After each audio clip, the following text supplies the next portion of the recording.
السلام علیکم پیارے بچوں، آج ہم حرف توئیں کی کہانی سنیں گے۔ حرف توئیں کی کہانی میں اہم کردار طاہر ہیں۔ چلیے سنتے ہیں۔ طاہر اپنے طوطے کے پنجرے کو اٹھا کر چھت پر طیارہ دیکھنے کے لیے گیا۔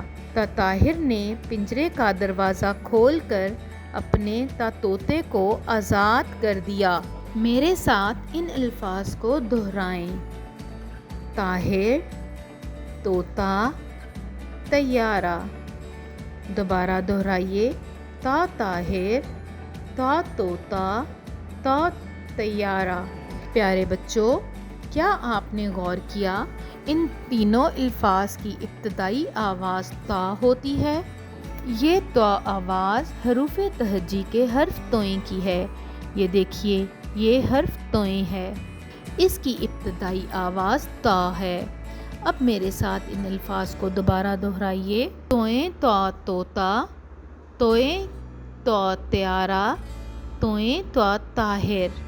کیا آپ ایسے مزید الفاظ تلاش کر سکتے ہیں جن کی ابتدائی آواز طا ہو؟ ایسے الفاظ تلاش کر کے اپنے دوستوں سے اس کے متعلق گفتگو کریں۔ اگلے سبق تک کے لیے اللہ حافظ۔